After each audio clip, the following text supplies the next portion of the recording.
Hello listeners, here is a brand new episode that you've never heard before. But before we start, I have a cool new story podcast from one of my sponsors to tell you about. The guys at Spoken have come up with a murder mystery story for learners of English. It comes in various parts, has loads of study materials with it, and is entirely free. You can subscribe to it on the website by going to getspoken.com/LEP.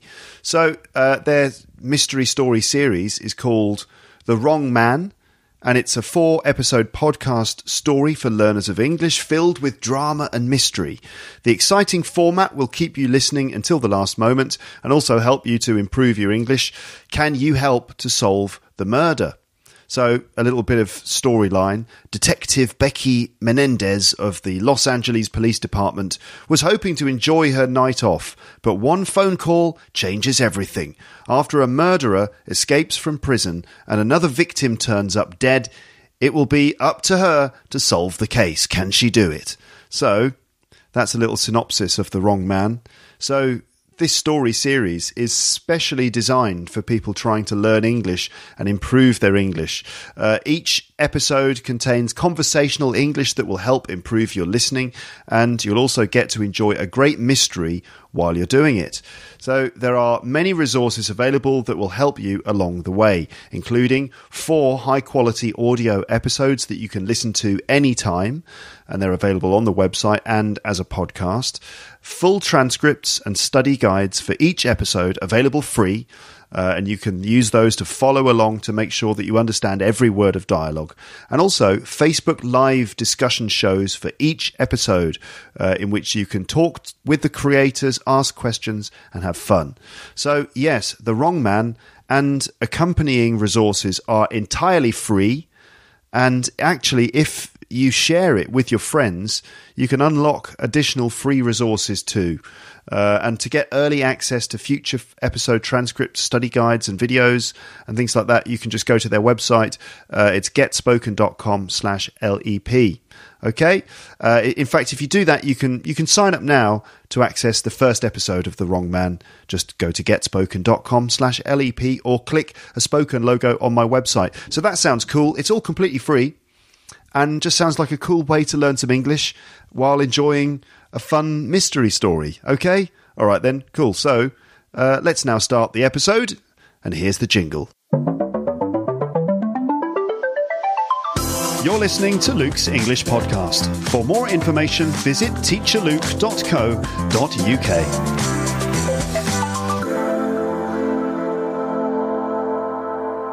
Hello folks, welcome to a new episode. Today I'm doing an episode on the theme of British accents and culture by focusing on the notion of poshness in people. I'll explain everything I think you need to know about what the word posh really means, and then I'm going to go through a list of famous British people, give some details from their Wikipedia pages, perhaps listen to some samples of them talking, and you've got to work out if they are posh or not posh. I've decided to name this game Posh or Not Posh. This will probably take several episodes, so to be honest, I might not actually get to the Are They Posh or Not quiz until part 2, but we'll see. As I'm talking about how posh people speak, you'll probably be wondering what their accents sound like. So I'll do some posh accents throughout the episode, and you'll have a chance to listen to lots of speech samples of people, some posh, some not, in probably the next part of this episode. The reason I'm doing this is to help you understand what posh really means and how to identify poshness in people. The thing is that as an English person, when I meet another English person, I can work out in just a few minutes quite a lot about them based on the way that they speak, look and behave. Now, perhaps I shouldn't, because you're not supposed to jump to conclusions about people or judge a book by its cover, but in my experience, English people are able to identify things about each other, like social background and so on, and probably make certain judgments about each other by noticing clues that non-native speakers of English are often not aware of. In many cases, the most revealing clues are the linguistic ones, like speech patterns, accent, choice of words. So I want to help you to understand this whole subject and to notice these clues so that you can understand this whole thing like someone from the UK. Now, I don't want to teach people to be judgmental or to encourage you to make assumptions about people based on the way that they speak, but I do want to just help you to learn how to identify certain cultural and linguistic clues that you might otherwise be unaware of. In the process, you'll learn details about upper class society in the UK, what makes a person truly posh or not, how posh people really speak, and you'll learn some more about some famous UK celebrities and the ways that they speak English. I should say too that I don't believe that being posh is automatically a good or bad thing, really. It depends on the behaviour and attitudes of people as individuals, and it's not fair to make generalisations about everyone. So I'm not saying that being posh is a bad thing, even though posh people are sometimes disliked by people in the UK for various reasons. I'm also not saying that posh people should be looked up to for any particular reason. I'm just trying to help you to learn what posh English really sounds like. So, first of all, what does posh really mean? First, we need to clarify exactly what posh means and what makes someone truly posh. I have mentioned this word quite a few times before on this podcast, but anyway, here it is again. So, posh, when referring to people, according to the Collins Dictionary, it's an adjective, and if you describe a person as posh, you mean that they belong to or behave as if they belong to the upper classes. For example, I wouldn't have thought she had such posh friends, or he sounded so posh on the phone. So basically it means high class, upper class, not just rich. There's a lot more to it than that, as we will see later. So poshness really refers to being upper class or high class. I should probably mention Posh Spice at this point, Victoria Beckham. Some of you might be thinking of Victoria Beckham at this point because her nickname in the Spice Girls was Posh Spice, because we had Ginger Spice, Scary Spice, Baby Spice, Sporty Spice and Posh Spice.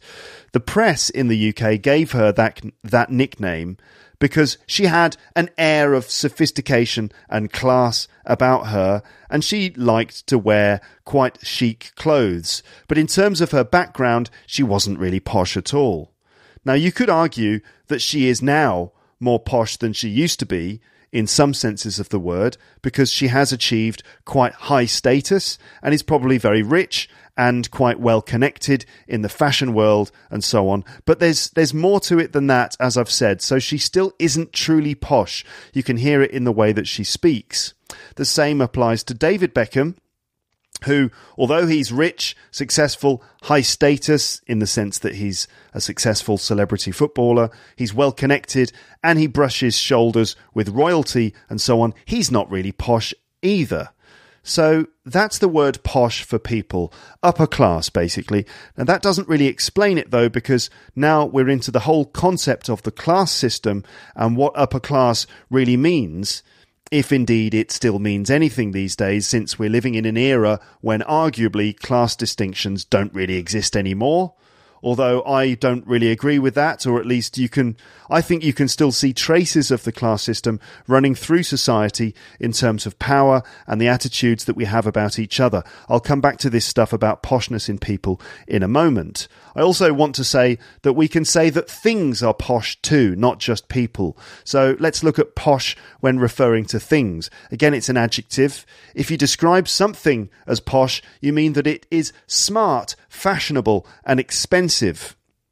For example, celebrating a promotion that my wife got at work, we went to a posh hotel for some cocktails. So if you wanted to celebrate something, you might go to a posh hotel or a posh restaurant. You might, if your friend's got a new car, you might say, "Oh, that's a posh car." If it's like an expensive car of some kind. Another example would be they're having a posh dinner party in the house over the road. So you can see guests arriving and they're dressed nicely, and you can see into the window and they've got candles set up on the table, and it all looks very posh. They're having a posh dinner party. So that's poshness when referring to things. We also use the adjective for anything which is fancy or high quality. For example, you might say, "I've just got a posh new laptop." Okay, so that's poshness in things. It just means kind of expensive and smart, basically. Back to poshness in people then.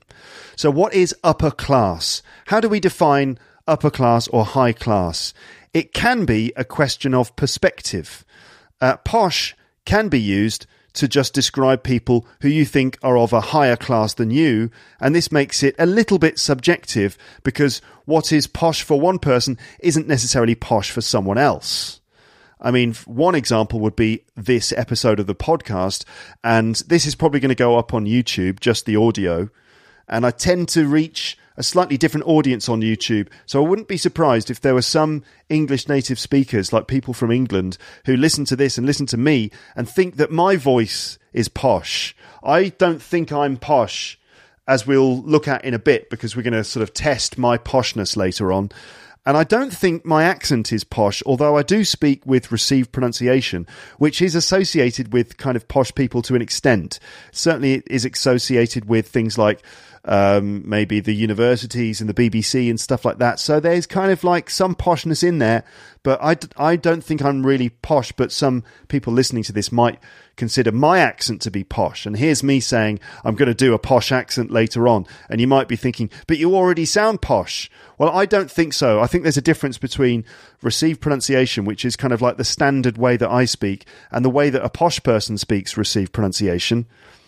Maybe I can give you an example. I don't know, like if I was like really, really posh, I might speak like a bit like this. Oh, so that's amazing. You've got a podcast. That's brilliant. That's absolutely fantastic. Absolutely bloody brilliant. I love podcasting. Yeah, my friend Toby's got his own podcast actually. I don't know. It's a different sort of thing. There's various types of posh accent. There's that sort of Sloane Square kind of guy who's like, I got totally hammered last night, Toby. That sort of person. And then there's a very old-fashioned, oh, hello, yes, we're terribly, terribly posh. Oh, you've got a podcast. That is absolutely fantastic. There's that sort of thing too. There's various types of sort of posh person. But other examples of how poshness can be subjective. For example, if you live in a hole in the ground and you see someone who lives in a cardboard box, you might say, oh, you're a bit posh, aren't you, living in a cardboard box? Look at you with your fancy lifestyle. Similarly, if you live in a little terraced house in a slightly rough part of town and you meet someone who has a detached 3-bedroom house in the countryside, you might say, bloody hell, you're a bit posh. And if you live in a 3-bedroom house in the countryside and you meet someone who lives in a huge stately home like the one in Downton Abbey, then you could say, wow, you're really posh. And then that person visits the Queen in Buckingham Palace and thinks, oh, this is all a bit posh, isn't it? So it kind of depends on your point of view to an extent. But it's not just your living conditions. There are other indicators of poshness. You could be homeless and yet still very posh indeed. So it's not about being rich. It's not just about where you live. You could be penniless and you could still be posh. So let's look at 7 rules of being posh. How do we actually define this? Let's look at 7 rules of being posh. And I'm taking this from an American writer called Tim Dowling. He's an American writer. He's a resident of the UK for nearly 30 years. He writes for The Guardian. This is Tim Dowling. You can find him on Twitter at I am Tim Dowling. And he identifies 7 rules of being posh. And probably as an outsider, as an American, living in England for 30 years, he's probably been able to notice or identify these things in ways that maybe English people couldn't. So after 25 years of living in Britain, US-born Tim Dowling believes he has finally worked out the class system, and here's what he's learned. And Tim Dowling writes, there's no one kind of poshness. There are actually 7 distinct types. Poshness of birth, poshness of wealth, of accent, of education, also the poshness of excellent taste, as well as the poshness of eccentric and exuberant vulgarity, which means, for example, over-the-top, excessive and showy expressions of bad taste, basically bling, you're like showing off your riches, and finally the poshness of assumed superiority. Some of these things are inextricably linked, and some quite naturally overlap, but almost no one is possessed of all 7 qualities. So there you go. poshness of birth, poshness of wealth, poshness of accent, poshness of education, poshness of excellent taste, poshness of eccentric and exuberant vulgarity, which is basically like expressions of bad taste, and also poshness of assumed superiority. I think I could also add, maybe I could add poshness of eccentricity, like being a bit strange and acting a bit weirdly. We could probably add that, marking it out from point 6, the poshness of bad taste. There's also just being a bit weird or eccentric. So, what's his name? Tim Dowling thinks that almost nobody is posh in all 7 categories. Let's consider the Queen. She's probably the poshest person in the country. I mean, she is, definitely the poshest person. She probably possesses all 7 qualities. Let's have a look at how. So the poshness of birth, this relates to your family connections to the aristocracy, which is a clear hierarchy of status. The higher you are in the family, the posher you are. So the Queen is without doubt extremely posh by birth. She is the monarch, so she has all the connections to all the highest members of the aristocracy, through history. So there's no question that she's very posh in relation to her birth. Then category 2, poshness of wealth. Basically, the richer you are, the posher you are. And the Queen is obviously very rich. I don't think she's the richest person in the country, actually, but she's obviously extremely wealthy and has lots of old money. So she's very posh in that category too. Number 3, the poshness of accent and register. This is basically the way that you speak, the way that you pronounce words, and also the words that you choose when you speak. And the Queen is known for speaking in a very, very posh way.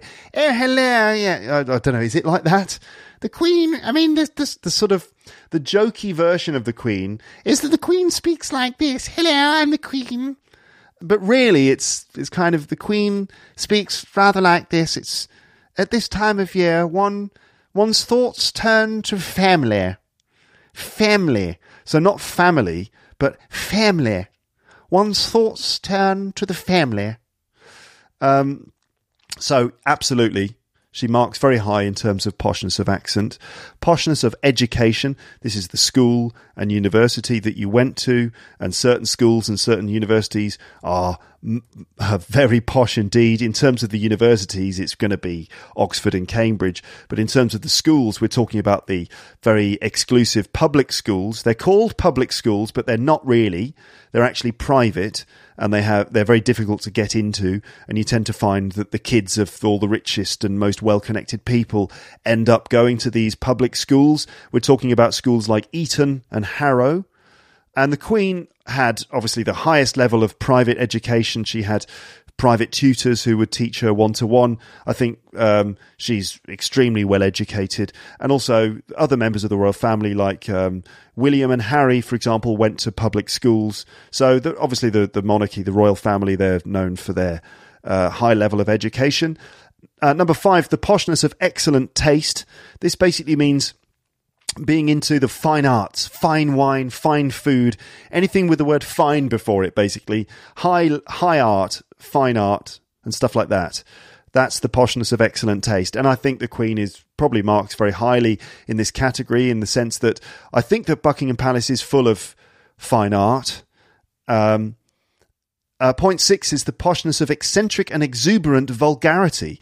For example, over-the-top, excessive and showy expressions of bad taste or bling, which is kind of in contradiction to point 5. Because in point 5, it's like highly sophisticated levels of taste in terms of fine art and stuff, but also a sort of exuberance, showing off your wealth. And I think that actually the Queen does rate quite highly in this category as well, when you think about it. I mean, she lives in a palace. She lives in a huge palace which has armed guards parading in front of it. She's got a golden carriage that she rides around in sometimes, and it's like gold-plated. A gold-plated chariot which is pulled by horses. She has like a big crown and some very expensive jewels. So I think that she does rate highly in terms of her exuberant vulgarity. Is it vulgar? I mean, it's a bit, for anyone else, it would be pretty vulgar, wouldn't it? Riding around in a golden horse-drawn carriage. So I think she rates quite highly in that one as well. And number 7, poshness of assumed superiority. Now, I think that the Queen is probably quite nice when you meet her, if you ever get the chance to meet her. I'm sure she's very nice. But I do think that the Queen and probably other members of the royal family have this kind of inbuilt sense of superiority where they kind of talk down to people. I'm trying to think of a good example. I mean, there is actually, funnily enough, there's an example from a film.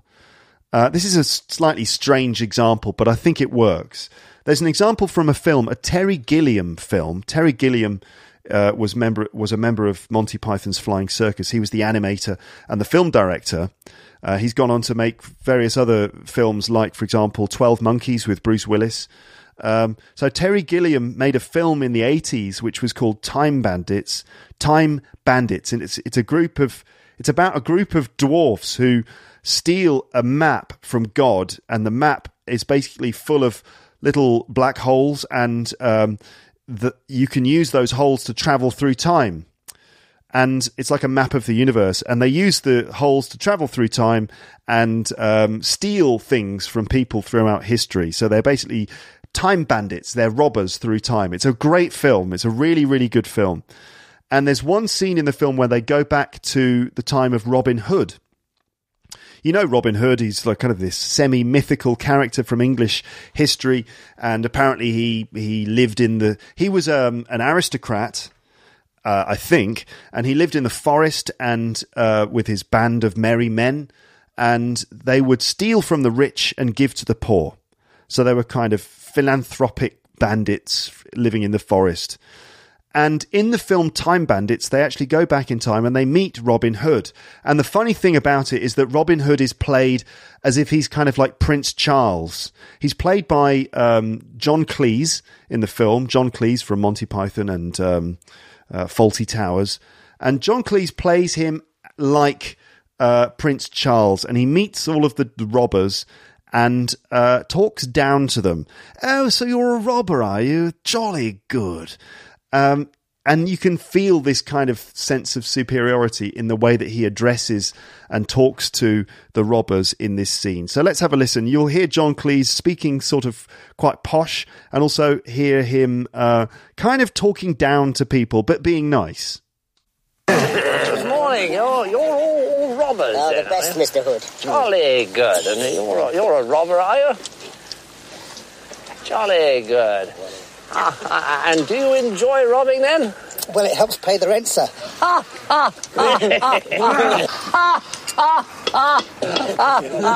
Jolly good. And you're a robber too, are you? How long have you been a robber? 4'1". Good Lord. Jolly good. 4'1". Yes. Well, that is a long time, isn't it? Well, now, I hear you've made a pretty good haul. Well, see for yourself, sir. So Robin Hood says, "I hear that you've made a pretty good haul," meaning you've taken lots of stuff. And one of the dwarfs says, "See for yourself, sir," and they reveal all of the treasure that they've stolen, including the Mona Lisa, which is in there too. I say, crikey. I mean, I've been in robbing for years, but I've never seen anything like this. Crumbs. And you acquired all this by yourselves? Well, it was a good day, Mr. Hood. Jolly good day. It's nice, isn't it? Rather. Well, I mean, what can I say? Thank you all very, very much indeed. Oh, don't mention... What? Well, I mean, it's frightfully kind of you. The poor are going to be absolutely thrilled. Have you met them at all? Who? The poor? The poor? Oh, you must meet them. I just know you'll like them. Charming people. Of course, they haven't got 2 pennies to rub together, but then that's because they're poor.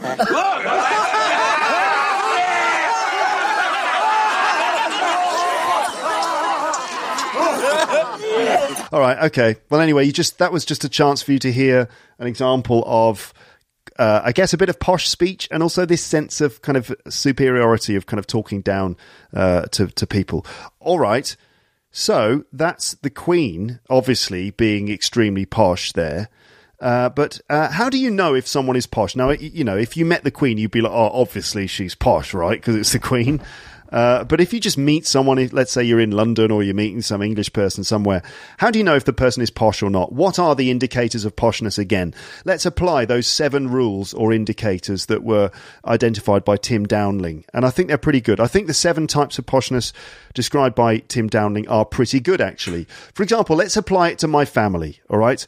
And we'll talk about whether I'm posh or not using those 7 things at some point in this episode. So, I had a friend once who was convinced that I was posh. He was actually quite disdainful about it, like he was kind of a bit negative about it. He was from a working class or lower middle class background, and he lived in an urban area in a terraced house. That's a house that's like not... That's a house that's connected to other houses on a street, a terraced house. So I knew him from college, and we were in a band together. We played music together. He used to come to my place for band practice at the weekend. My family at that time lived in a house in the countryside outside the city. He had a car, so he could drive to our place. Our house was quite big. Admittedly, it was quite large. There were 4 bedrooms. I don't think I'm that posh, but I can see how some people might think that I am, like this friend of mine. Let's call him Ian. So Ian thought my family, my house, and my life were posh, but I reckon that was just from his point of view.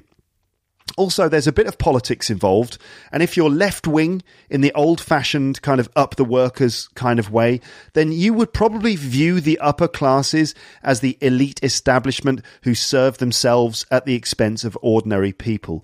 This kind of attitude runs through some people who kind of sneer at things they consider to be of the upper or upper middle class. So among some people, there is a sort of disdainful, sneering attitude towards what they perceive as being poshness.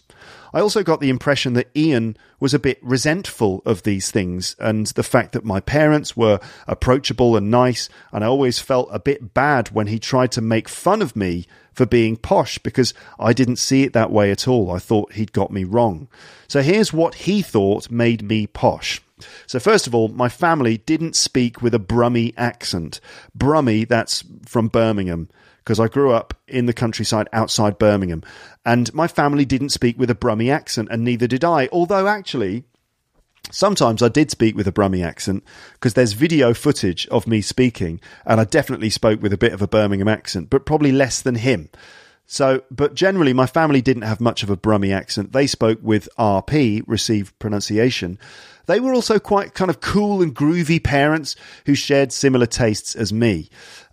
We also had different words for some things. For example, he called it the living room or the sitting room, and we called it the lounge. He called it the settee or the couch, and we called it the sofa. Also, our house was just bigger, which meant that we probably had more money, but only because my dad had managed to get a good job at the BBC, perhaps because he went to Oxford University.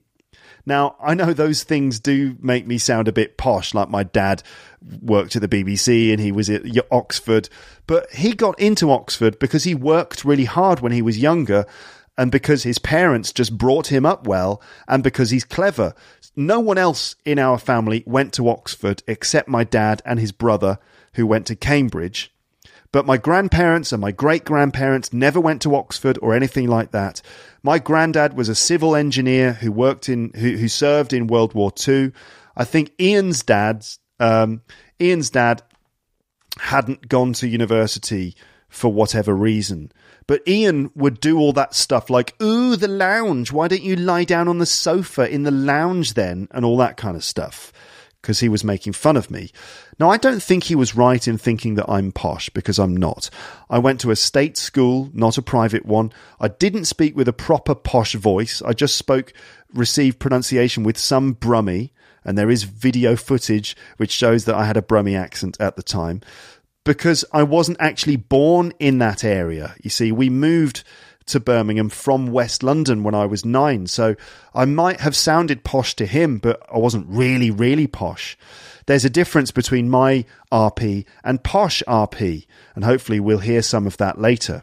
And crucially, there is no old money in my family, no landowners, nor the slightest hint of a connection to the nobility.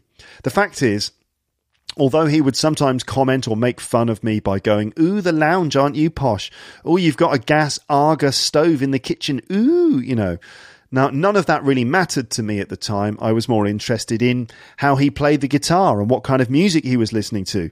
I probably was from a slightly higher class than him. Perhaps I'm middle or upper middle class, and he was from a kind of lower middle class or something. But it's a bit ridiculous, isn't it? Don't you think, to split hairs like this, to talk about upper, lower, upper middle class?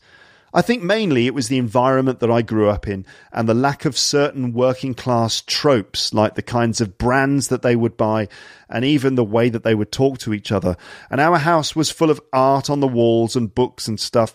I just felt like it was mainly my parents who had education and were interested in literature and things like that, rather than us being a posh family. Then these distinctions are quite petty, I have to say, but they are undeniable. There were differences between us, but I like to think that they don't really matter. That probably confirms that I'm from an upper middle class family, though I don't know. So I'm not really in touch with Ian anymore, by the way. All of this can get pretty complicated, and I wonder if things are similar in your countries.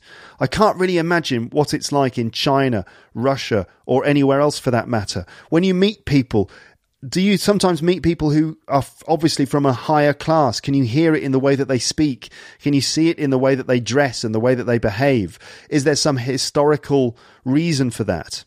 I wonder. But to keep it as simple as possible, for me, genuine poshness is associated with truly upper class people. So you can act posh, you can sound posh, you can look posh, you can even smell posh. You can be considered posh by other people. But the only true sign of poshness is your family background, family connections. True upper class really means having connections to aristocracy, even quite remote connections. The more family connections you have to the aristocracy, the posher you are. These connections need to be hereditary ones as well, really, meaning things that you're born into. As long as you've got that, everything else you do doesn't really matter. You can speak like anyone else, look like anyone, live like anyone, have no money left, and still be super posh if it's in your blood. So, let's have a look at family connections, and we're going to talk about levels of aristocracy. So what is the aristocracy? An aristocrat is someone from an aristocratic background, someone who's part of the aristocracy. So this is the genuine upper class in terms of inherited social status or poshness by birth. The aristocracy refers to two groups, basically the royalty or the royal family and the nobility. Okay, the royalty and the nobility. Together, this forms the aristocracy. So we'll start with royalty. So the royal family is the direct blood relatives of the monarch. So this includes the king or queen, princes and princesses. Dukes are also part of the royal family. Well, the royal dukes anyway, like the Duke of Edinburgh, Prince Philip. There are also noble dukes who aren't royalty. They're nobility. They're actually part of the nobility, but they're still called dukes. It's complicated, isn't it? Yes, it is a bit. So you've got noble dukes and royal dukes being part of the royalty or the royal family, okay?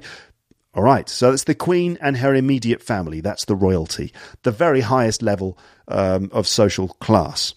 Then you've got the nobility, still part of the aristocracy, but just the level below royalty. So there is a level below royalty, which is still part of the aristocracy, and that's the nobility. There are 5 levels of nobility or peerage. Peerage means the system of inherited titles of nobility. Again, something you're born into. So you inherit a title, and that title represents your peerage, which is basically your level in the nobility. The ranks of the peerage are this, in descending order. Starting at the top, we have duke, so noble duke. Then we have marquis, which is actually spelled M-A-R-Q-U-E-S-S, but it's pronounced marquis. Then you have Earl, E-A-R-L, Earl. And after that, you have Viscount, which is actually spelt V-I-S-C-O-U-N-T. It looks like Viscount, but it's actually Viscount. And then lastly, we have Baron, okay? There's also the word Lord, which you might have heard of. The term lord is used in several ways. The general word lord is another way of referring to a member of the nobility, like a baron. So you could be any level of nobility and you would be referred to as a lord or a lady. You will have heard this in Downton Abbey, that famous TV series. The main character is known as Lord Grantham, but he's a member of the nobility, but his real title is the Earl of Grantham. So he's actually an Earl. The word lord is just a term of address for anyone in the nobility. So if anyone is a duke or a marquis or an earl or a viscount or a baron, they may be referred to as lord. But also, a lord is a political title given to someone who sits in the House of Lords in Parliament. So there's two types of lords. Lords who sit in the House of Lords in Parliament, they are basically politicians, like senior politicians. And then there are the word lord, which is a term of address for any member of the nobility, lord and lady. So most of these lords in Parliament are given their title by the government. They're selected because of their expert knowledge. So they're not actually from nobility. If you have someone in your family with one of those peerages or titles, like lord or duke or marquis or earl or viscount or baron, it means that you have connections to the nobility, which is part of the aristocracy. So that makes you definitely very posh. So I wonder how many aristocrats I have listening to this podcast. Perhaps you have connections to aristocracy in your country. Of course, you might use different titles and things like that, but it's possible. If that's true and you're connected to the nobility, then hello, you're really posh, aren't you? It is possible. I mean, in some countries, aristocrats are just sort of, let's say, what's the word I'm looking for? Blended into society in ways, in more sort of equal ways than they are in the UK. Here in France, where I live at the moment, there was a revolution, of course, which ended the reign of the royal family when the country became a republic. But there are still noble families here and some very posh people. I taught a few of them at university, as a matter of fact. If you remember, I used to teach English at a university here in Paris, and I was teaching at a university of law and a university with a long past and quite a good reputation. So we got quite a lot of posh people coming to the university. So some names came up in my register that were clearly very posh. Usually in France, these posh names... these are names featuring the name of a place somewhere in France. So if the name has a place in it, then it's probably very posh. I even had one guy who was a Windsor. Windsor. Windsor. Yes. That's actually the surname of members of the royal family, the royalty in the UK. So I had one person in my class who was a Windsor, and I'm not even kidding. He was half English and half French, and he was related to the royal family on his father's side. He was some kind of aristocrat, and he told me that he knew Prince Harry, and that they went drinking together and stuff, and that he lived on a barracks in Westminster. Westminster is that central part of London. Not many people live there except the royal family. So that was interesting. In fact, that was both interesting and awkward, because I didn't find out until the end of the course that he was an aristocrat.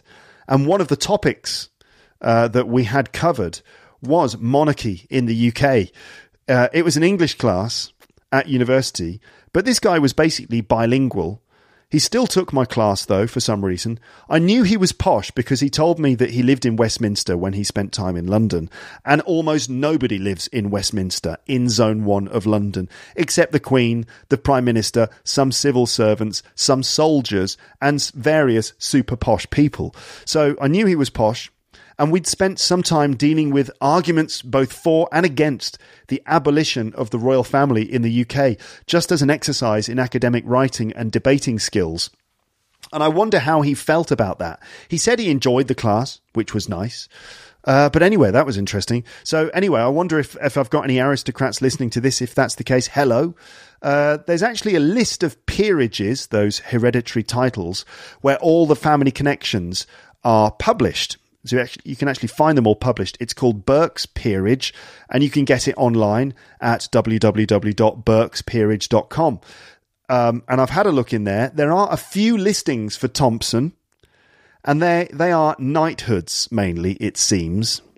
Apparently knighthoods are also listed in there. A knighthood, by the way, is an honorary title given by the Queen. It doesn't make you part of the nobility or the royalty. Really, a knighthood is just a title. So that's Sir if you're a man, and Dame for a damehood if you're a woman. So that doesn't give you any advantages, really. It doesn't make you an aristocrat, although I'm sure it helps you to book restaurant tables and so on.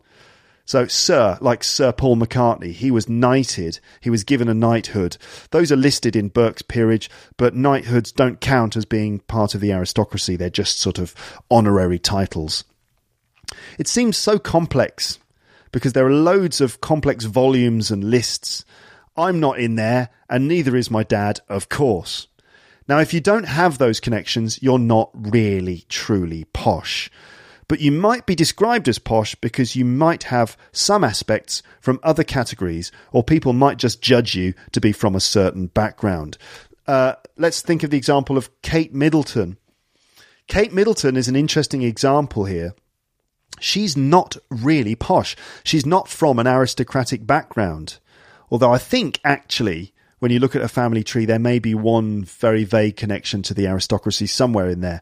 But Kate Middleton is kind of known for being, quote unquote, a commoner, like just a normal person, not a member of the aristocracy. And that was kind of what was interesting about her and her marriage to William, that she was just sort of an ordinary person. And yet she made it into the royal family. Obviously now she's an aristocrat because she married into it. But she didn't start out as being particularly posh, but she still is extremely posh. You can hear it in the way that she speaks, the schools that she went to, the people she spends time with. She obviously grew up very posh, but it was kind of like upward mobility. Her parents were quite clever in the way that they placed her carefully in the right schools and things like that. So she's definitely posh, but she doesn't really have that key poshness of birth. But obviously now she's still super posh because she is married to Prince William. So here are a few other signifiers of poshness. We've got education. That's the school that the person went to, especially if it's an exclusive public school. Also boarding schools where you sleep there, schools where you live there basically during the term. And also top university educations from Oxbridge colleges. Oxbridge, that means Oxford and Cambridge. It's often referred to together as Oxbridge. Also wealth, of course, money, especially in the form of property or land, possibly farmland, and maybe a stately home in the family, for example. So these are real indicators of poshness. If you own land, if you own farmland, and if you own a large, old, stately home that's maybe in the family. Across the country in England, you'll find these stately homes, which were places that were probably owned by members of the nobility back in the past. Now they may be kind of partly owned by the National Trust, or they might still be owned by private individuals. And that kind of wealth is usually an indicator of genuine poshness. Also, habit and lifestyle. You've got things like certain sports. Posh people are interested in cricket and golf and tennis, horse riding, polo, hunting, fine art, theatre, ballet, opera, gastronomic food. Now, those things are not exclusive to posh people, but you often find posh people are into those things. Definitely the ones involving horses. They're very horsey in general, posh people. And in terms of speech, we're looking at certain words and a certain accent. In fact, a few different accents, but certain recognizable posh accents. So here are some features of how posh people speak. It's a combination of accent and choice of words. It's actually pretty complicated. There are several types of posh speech, I have to say. There's old-fashioned posh, which is like those old BBC accents, or the Queen's accent. You could call it old-fashioned heightened RP. Hello, you're listening to the voice of the BBC. Terribly, terribly posh. Like, what can I say? What can I say about this sort of thing? Well, if you want to record a podcast, it's actually very, very simple. You have to just find yourself various types of equipment that you'd need. For example, you'd probably use a microphone and some sort of audio recording device which you connect to your computer, and then you would require some editing software. You'd put together the whole thing, and then you simply upload it onto the internet for other people to listen to. Something like that. There's the old-fashioned posh. But there's also a modern posh accent that upper-class young people might speak. Someone like Prince Harry or Kate Middleton, or the guy in the Gap Year video. You don't know about the Gap Year video, so there'll probably be more on that later, maybe in part 2. Modern posh young people might actually borrow certain words or features of colloquial speech from lower class culture, but there are still certain aspects of pronunciation that will reveal their poshness, particularly certain vowel sounds. So there's this kind of this sort of posh person, so we're just going to go down to the King's Road and maybe like catch a couple of drinks. What do you say? That sort of posh person. So modern posh people like William and Harry can sound really, really similar to middle-class people like me, but they give themselves away with certain little clues in word choice, in pronunciation, and just general attitude. It's parodied really well in a YouTube video called Gap Year, which I'll deal with later on when we look at some examples of speech. The Gap Year video is basically a sort of a very posh young guy who probably comes from Chelsea or Sloane Square, and he's taking his gap year. Gap year, that's gap year. I'm just on my gap year, and he's gone to Burma. Burma? Yeah, I'm in Burma. Yeah, I'm on my gap year. It's a very funny video. We might listen to it later. So I need to do more episodes that cover these types of speech in more depth. The best way for you to notice these things is to listen to a lot of samples of people speaking in these ways. So what I should do is other episodes that feature maybe William, Harry and Kate, comedy clips parodying modern posh people like the Gap Year video, and perhaps clips from Made in Chelsea. Made in Chelsea is a sort of reality show focusing on rich people living in Chelsea. Also, I should do episodes with some old-fashioned posh RP, like clips from Downton Abbey or The Crown, or comedy parodies of old upper-class people speaking.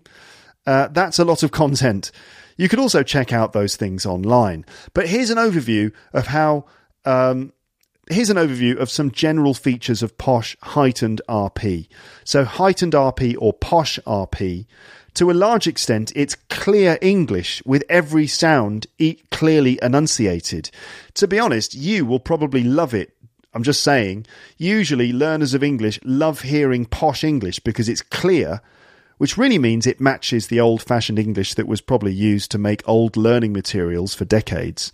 Mostly, posh English is just like normal RP, and you might not notice a big difference with my accent, but there are little features that mark out posh speech from just standard RP. These things are probably very difficult for learners of English to notice, but an English native speaker would pick up on them almost immediately. So let's look at some features of posh speech. First of all, you've got consonant sounds at the ends of words are not dropped. So sounds like t or d are not dropped at the end of words. So if I just say that sentence again and just listen to the way the ends of the words are quite clipped, so you end up with consonant sounds at the ends of words are not dropped. So, okay, otherwise it would be like consonant sounds at the ends of words are not dropped. Okay, I'll say another sentence. These things are probably very difficult for learners of English to notice. Difficult to notice. A posh person might say, difficult to notice. These things are probably very difficult for learners of English to notice, but an English native speaker would pick up on them almost immediately. No glottal stops, so none of those dropped T sounds. So it's not, can I have a glass of water? Can I have a glass of water? Can I have a bottle of water, please? It's, could I have a bottle of water, please? You can imagine Tom Hiddleston as Loki in the Marvel films. You know the way he enunciates everything very clearly and clips the ends of his words. But having said that, I can definitely imagine a posh guy in a pub ordering some drinks and intentionally dropping his T's just to sound cool, or when talking to a mechanic or something. So you could hear a posh person going, yeah, can I just get another couple of sparkling waters? Yeah, thanks, Toby. Can I get another couple of sparkling waters? Yeah, thanks. Or imagine like a posh person talking to a mechanic about his car, and he's trying to sound kind of down to earth. Right, yeah, so you reckon the carburettor's fucked? Okay, chaps, well, let's bloody well make it unfucked pronto. So, sometimes posh speech will involve some features of like colloquial speech, but it's kind of on purpose. Also, TH sounds are pronounced fully, so th and the are pronounced fully and not as f or v. So it would be 33,000 months of Thursdays thinking thoughts. 33,000 months of Thursdays thinking thoughts. As opposed to someone with a London accent who would say 33,000 months of Thursdays thinking thoughts. 33,000. 33,000. So far, it sounds a lot like normal received pronunciation. But when we get into the posh stuff, you start to notice other things like triphthongs. This is when you get three sounds together. Triphthongs become flattened. So power, our, can you hear the different sounds in there? Our, power becomes pa. Shower, shah. Riot, rat. Higher becomes ha. Fire, fa. Gap year, gapya. Layer, lair. Mayonnaise would become mayonnaise. And player is like player. Okay? Right, so let me just give you a paragraph. I'm going to say this paragraph, and this is an example of very posh speech, okay? Oh, I'm terribly grubby after playing some rugger. I'm not much of a player, more of a spectator, really. Never was particularly good at sport, Had a bloody hard time at school, I must say. I always found it so awfully competitive. But look, I'm going to go off and have a shower now, I think. We've just had a rather good shower installed in the 8th bedroom in the north wing, actually. It's a power shower, as a matter of fact. I tell you what, if Daddy saw me like this, he'd be bloody furious. Not the done thing at all. Ha, ha, ha, ha, ha, ha. It would be somewhat awkward, let's say. He does get exceedingly ticked off at that sort of thing. Rather an angry fellow, my father, you see. He'd probably do something drastic, like get me fired from my job again, and I'd have to get hired somewhere else.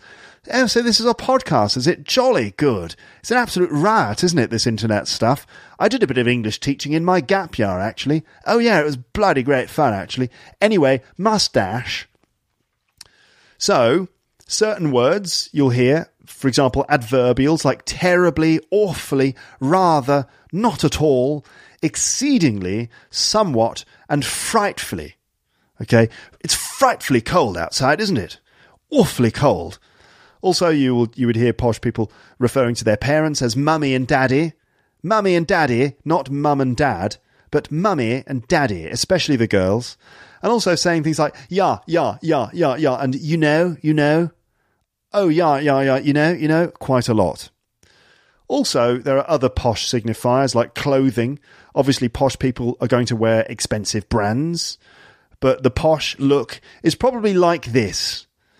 Probably wearing hunter boots, which are a certain brand of rubber boots for walking around in the countryside, or maybe boat shoes, those shoes that you might wear if you're going to go sailing, a pair of chinos or slacks, corduroy trousers or stone-washed jeans, a checked shirt maybe with a boating sweater on top, the sort of sweater with a zip maybe at the front, perhaps a polo shirt or a rugby shirt, possibly a blue blazer.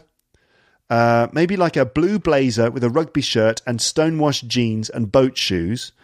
Maybe an old school tie, like literally the tie that went with the uniform from your old school. A wax jacket, like the sort of hunting jacket that you might wear in the countryside, or a kind of puffy padded jacket, or possibly a puffy padded waistcoat. Maybe like a green padded waistcoat with corduroy on the shoulder. possibly a flat cap, like a tweed flat cap, or maybe even tweed jacket, but not necessarily. Women might wear a fur waistcoat, maybe. Also, the men might have floppy hair, a bit like Boris Johnson. And basically, it's dressing like they're either going to spend the day on a boat or they're going to spend the day hunting in the countryside. That's the kind of the posh look. Formality and smartness. Now, you can imagine posh people dressing up in expensive evening wear, like wearing a suit or tuxedo, right? But also, you can imagine posh people having some eccentricity, like certain affectations of some kind, and scruffiness as well is quite normal. They don't always look really neat. Sometimes posh people can look kind of scruffy, maybe because they spend time outdoors on the farm or something. In terms of cars that posh people drive, basically it's Range Rover. The Range Rover is probably the most posh car that you could imagine. Posh names as well. Often posh people can be identified by their names, and things like double-barreled surnames are quite common. These are surnames with more than one part, especially if the pronunciation and spelling of the names are really different. So you have things like politician David Lloyd George, or composer Ralph Vaughan Williams, astronomer Robert Hanbury Brown, and also actors Kristen Scott Thomas and Helena Bonham Carter are examples of double-barreled posh names. Also, not trying to be posh. Genuine posh people have actually nothing to prove, and therefore they can be quite eccentric. So you might find posh people, someone like Helena Bonham Carter is quite eccentric, and she might look kind of a bit odd, like a little bit scruffy and funny looking, a bit crazy or a bit mad, because posh people don't really have anything to prove. They don't always have to dress very smart. In terms of behaviour, to be honest, posh people are just as likely to behave badly as non-posh people. The image of the Hooray Henry is a well-known one. It's basically a sort of posh hooligan of sorts. Hooray Henrys might populate towns like Oxford, and they'll get drunk and do stupid things. Some very posh schools have secret members' clubs that involve nasty initiation rituals. For example, the Bullingdon Club, which was famous for smashing up restaurants and then throwing money down to pay for the damage. That was a real club. Former Prime Minister David Cameron was a member of the Bullingdon Club, and so was Boris Johnson and also various other members of the Tory party establishment. In terms of attitudes, it does depend on the individual, and there are some extremely charitable and wonderful posh people, but at its worst, the attitude of posh people is one of kind of disdain for the lower classes and an assumed sense of superiority, kind of looking down their noses. Where are posh people to be found? If you want to find some posh people, where are they? Well, you might find them in Chelsea, in London, in Sloane Square, on the King's Road, maybe in towns like Oxford or Cambridge, in the home counties, in places like Henley-on-Thames, in Ascot at the Ascot horse races, and at Wimbledon during the tennis tournament. There are some other categories of poshness. Let's go through some categories of poshness again. Which one is the most important? I think you've probably got it by now. So we've got the school, obviously is important, but non-posh people get into top schools all the time. You've got also the wealth, but plenty of non-posh people are rich and some really posh people are broke. The lifestyle, well, anyone can fake it. Anyone can live like a posh person, driving around in a Range Rover in all the right clothing without being truly posh. Relationships with family might be a thing. And it seems often posh families, there's a certain level of pressure from the parents to live up to certain high standards. Maybe even distant relations with parents. But this is probably a bit old-fashioned, but distant relations with parents due to growing up with nannies or maybe growing up in a boarding school, so that the relationship with the parents might be a bit distant. Gaining monetary support from parents, like parents buying an apartment or a car for the parents, for the kids, I mean. And also a certain level of nepotism. Nepotism, this is basically when you give advantages and opportunities to people in your family. Let's say you've got an uncle who works in the bank and your uncle helps you to get a good job in the bank. That's nepotism. Politics as well. The majority of posh people vote Conservative, although occasionally some of them are socialists. But generally speaking, let's say posh people probably vote Conservative. In terms of the accent, well, anyone can fake that, and many people do. Eccentricities. This is quite a good indicator. You might find that truly posh people are a bit odd. Think of Prince Charles talking to trees and wearing sort of timeless old-fashioned clothes. Owning land is a big one. Often posh people own large areas of land and might be involved in agriculture, but ultimately it's all about those family connections. So what about this? How do most people feel about posh people? What does the average English person think of posh people? Do we like posh people? Well, as you might expect, it's complicated. It depends, and it's a matter of perspective. There are attitudes towards truly posh people, and then there are attitudes to people who act posh but aren't. Also, it's a case of how people behave rather than which social class they belong to. Quite a lot of people don't like the aristocracy because of the associations with a lack of democracy, but it depends if they have personality. For example, it's possible to disagree with the concept of aristocracy, but to get on with an aristocrat. And also, I think people are generally quite warm towards Prince William and Prince Harry these days, because although they are posh, they don't go around acting all superior. They don't act in the sort of negative ways that we associate with posh people. We like eccentric, down-to-earth, kind and jovial posh people, but there's also a feeling that many posh people, such as the posh people in the reality show Made in Chelsea, many of them are kind of snobbish or arrogant. They're small-minded, privileged, selfish, judgmental, elitist, patronising, superficial, and cut off from reality. But maybe the thing about the people on that show is that we all know that in many cases they're not fully posh. They're just the product of social climbing. So it's not just a question of disliking people who have money. There is something about the attitude and the behaviour too. And it is complicated. Some posh people have got, very, very kind attitudes towards other people, and some posh people are just generally disdainful. Also, there's a sense of injustice, maybe, that these people enjoy high-status lifestyle and privilege not because they've earned it, but because daddy paid for it. Some people argue that these people live in a bubble and don't understand the struggles of most ordinary people, and also that they look down on other people and consider themselves superior. Also, people tend to dislike those people who are social climbers, perhaps people who aren't truly posh, but who are desperate to raise themselves in social status and class, and perhaps who are very snobbish about people lower than themselves, as an expression of their class aspirations. For example, the character Hyacinth Bouquet from the TV show Keeping Up Appearances. She's a middle-class housewife, or maybe I think she's from a lower middle-class family, in fact, but she is desperate to appear upper class.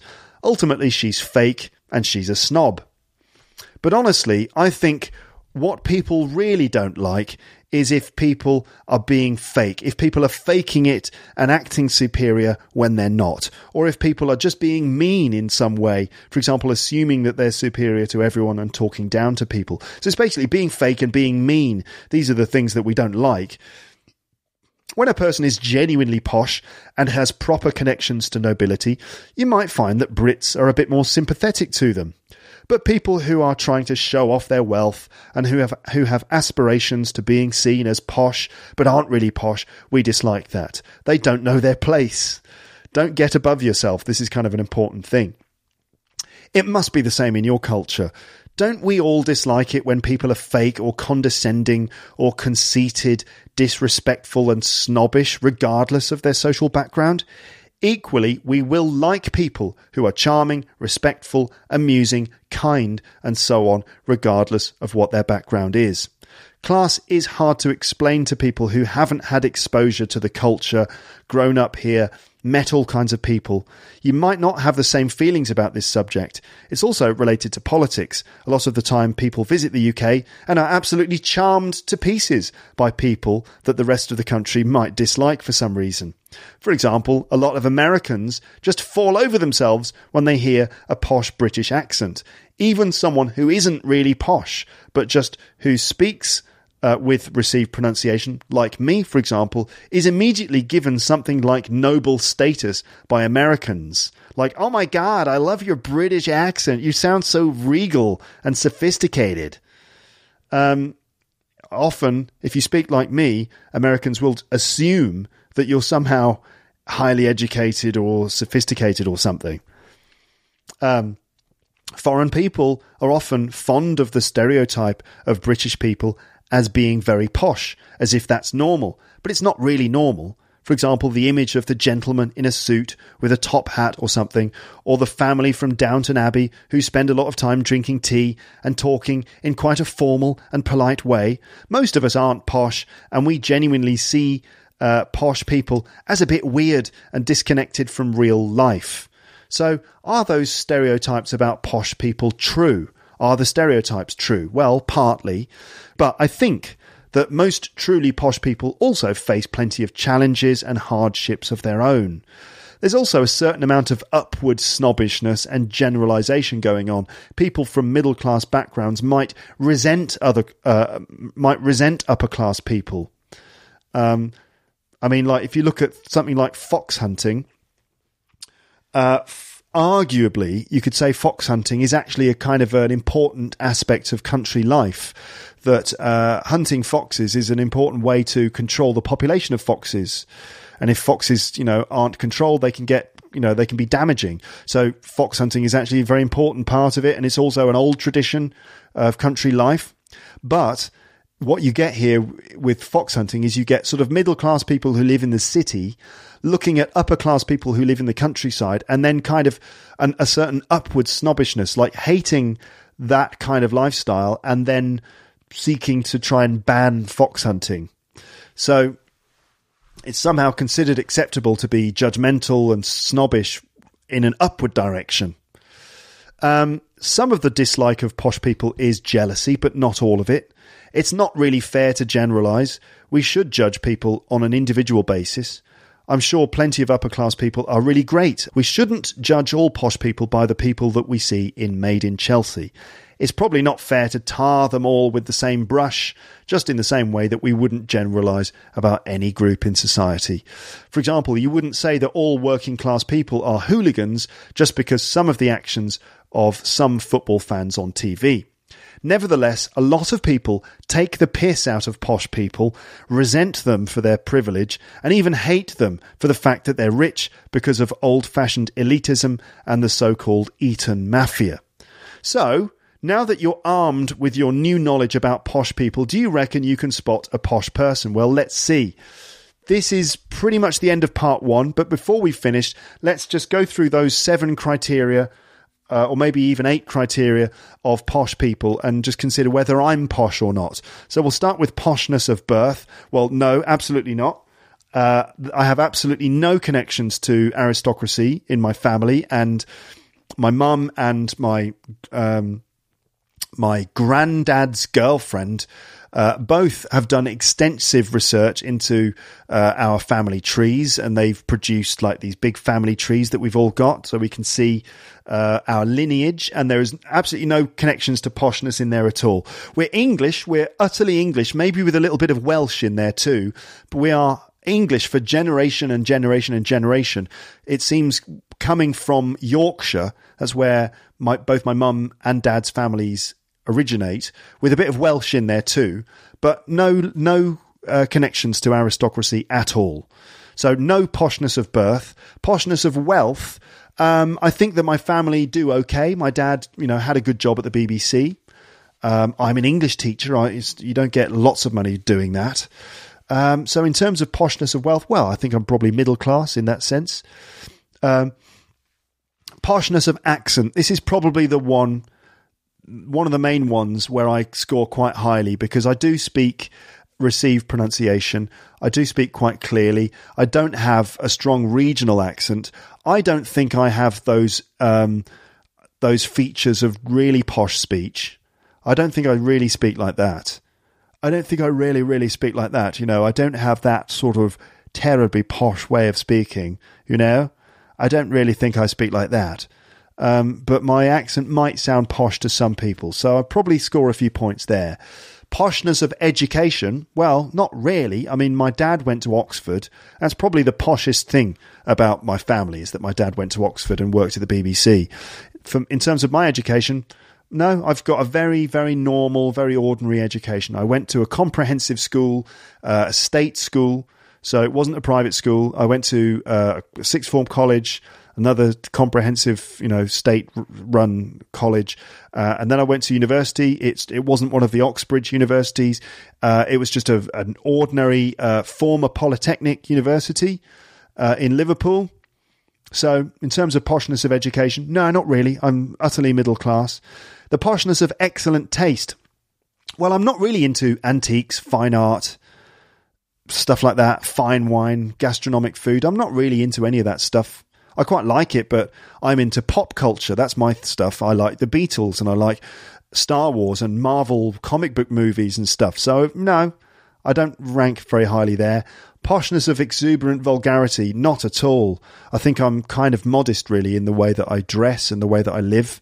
I don't have anything bling about me at all. In fact, if when I'm choosing clothes, I will intentionally choose clothes that are low key. I don't like to show off brand names and things. So no, poshness of assumed superiority. I don't think I've got that really. Poshness of eccentricity.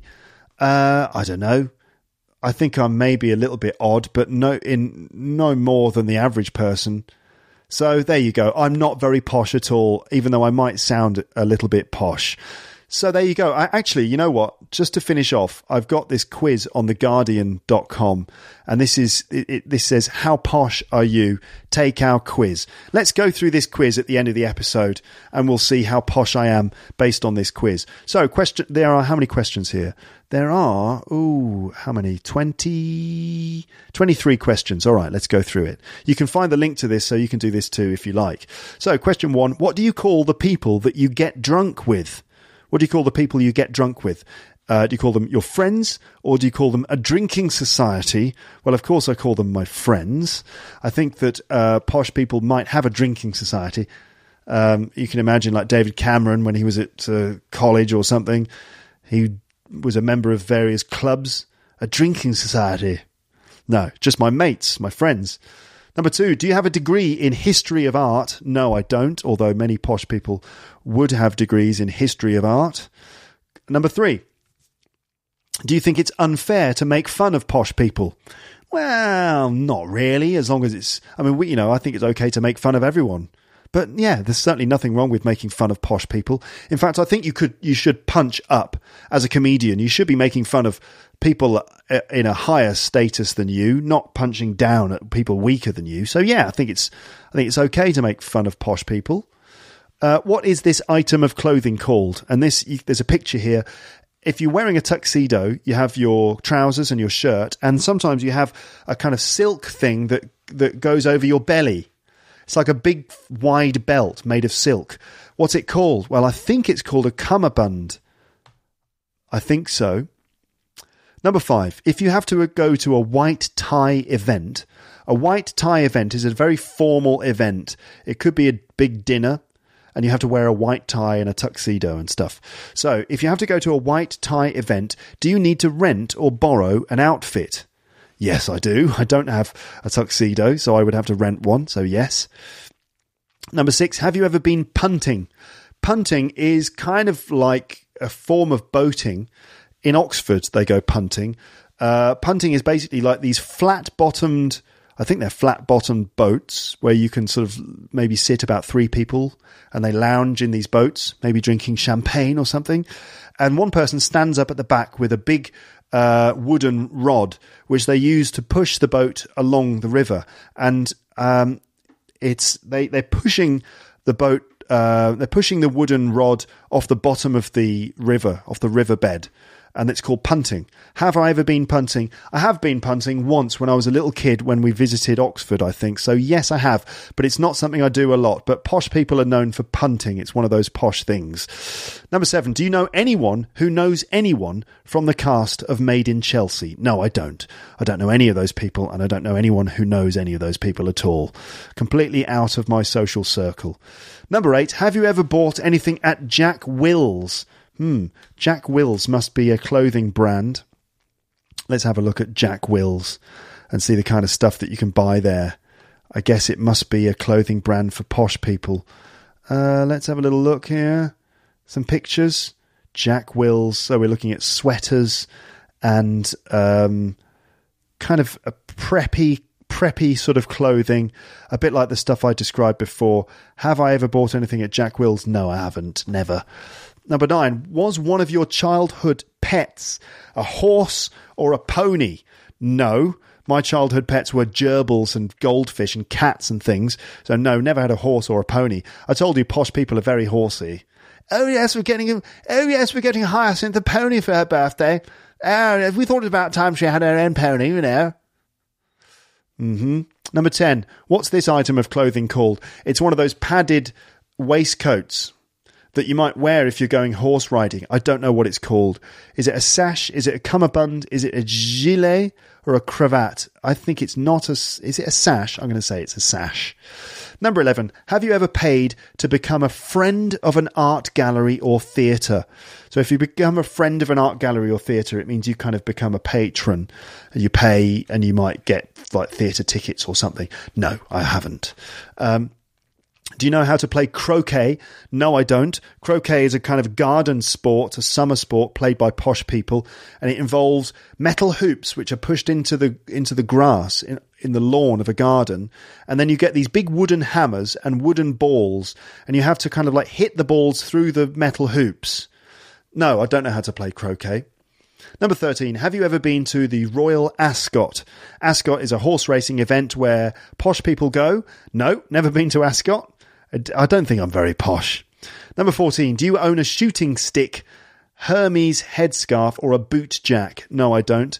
A shooting stick is probably a walking stick that you take when you go shooting. A Hermes headscarf, probably some kind of silk headscarf that you wear. Or a boot jack. A boot jack is something you use to clean mud off your boot. No, I don't own any of those things. Number 15, do you ever drop Latin phrases into casual conversation? This is like dropping some Latin into your talking. No, I don't really know any Latin. Number 16, have you ever been to Glyndebourne Opera Festival? No. You can imagine posh people going to Glyndebourne Opera Festival. Number 17, do any of your friends have a name from the list? I suppose the list is a list of peerages. No. Do 3 or more of your friends have a name from the list? No. Is your name on the list? No, it isn't. What's this item of clothing called? And it's kind of like a silk scarf that you wear under your shirt instead of a tie. I think this is a cravat. Number 21, does your family make money from EU farming subsidies? No. I suppose if you own a farm, you might get subsidies from the EU. And number 22, do you know what the wall game is? I don't know what the wall game is, but it's some sort of traditional posh game that they play at Eton, I think, the wall game. And number 23, are any of your family listed in Who's Who? Who's Who is some sort of list of people in high society, I think. So there you go. I've done all 23 questions. I'm going to submit my answers. Let's see how posh I am. Results? Do we get any results at the bottom? Okay, so I got 3 out of 23. Is it going to tell me anything? Does it not say anything? That's it. I just get 3 out of 23. Well, I think I'm not posh. I think that's what we can assume from that. There's no text, though, saying you're obviously normal and not posh at all. Well, there you go. Okay, so that is it, ladies and gents, for part 1. Thank you so much for listening. I hope you understand a bit more about what it means to be posh now. And what I need to do next is do part 2 of this, where we listen to some samples of celebrities from the UK speaking, and we decide if they're posh or not. And I can also read some details from their Wikipedia pages, so we can see about information about their backgrounds, and then we can basically judge some celebrities on their social class. Okay, jump into the comments section and let me know if it's the same story where you are. Okay, and do you have posh people in your country, and how do you know if they're posh? We're going to end the episode actually by listening to Gap Year. Okay, now I'm not going to explain all of this. I'm just going to let you listen to it. But basically, the summary of this is that there's a guy. He's on his gap year or gap year in Burma, and he talks about the things that he's seen, and he talks about how humbling it has been. Like, for example, he's come face to face with people living in poverty, and he talks about how meaningful it is for him, and how he made a connection with like this woman who was dying from malaria.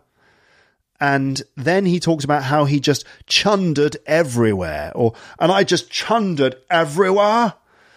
To chunder is to throw up or to be sick, because you will hear posh people, like I said, like these sort of Hooray Henry type people, on the King's Road in Chelsea, maybe on a Saturday morning, going, Tarquin, I was so drunk last night, I was absolutely wasted, right? I just got home, right, and I just chundered all over the carpet, and then I had to call my cleaner and ask her to come over and clean it up. I was so wasted, because that's kind of a thing that you might hear posh people doing, like bragging about how drunk they were. Anyway, I think the thing is at the end is that it's revealed that he's been arrested in Burma. Okay, let's listen to Gap Year, and that'll be the end of the episode. Thank you for listening. I'll speak to you again on the podcast soon, but for now, goodbye. Bye. Oh no, Tarquin, I can't come shopping on the King's Road today. Yeah, because I'm literally in Burma. Yeah, no, I'm on my gap year at the moment. Yeah, no, it's amazing.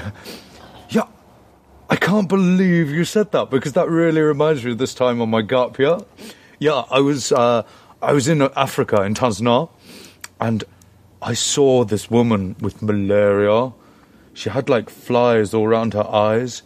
And she looked at me with this vacant stare, but with a sense of endearing hope, as if to say, despite our differences, you and I are one, we're kindred spirits. Yeah, and then I just chundered everywhere. I was like, I'd been on the lash the night before, bit of the rack sheet, best night of my life. Yeah. Oh my God, I can't believe you said that, because that really reminds me of this time on my gap year. Yeah. I was in South America, in Pará, darling, Pará. Peru. Oh, yeah, Pará, yeah. Wonderful country, beautiful people, yeah. We were trekking in the Andes, and the sun was just rising and glinting off the snow, creating this sort of ethereal haze. And I really got a sense of the awesome power of nature and the insignificance of man, and then I just chundered everywhere. I was like, all over the snow. I was like, have that, nature, 1-0. Yeah. Made a little volcano, all the little chunklets froze. Amazing. Yeah.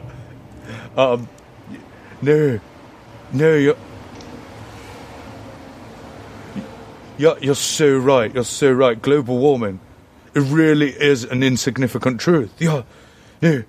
It's funny you should say that, because it really reminds me of this time now. Because I'm still on my gap year. Yeah, I'm in Burma on this kind of spiritual, cultural, political exchange thing. Yeah. Well, I'm kind of in prison. Yeah. It turns out they're quite hot on you bringing naughty salt into the country.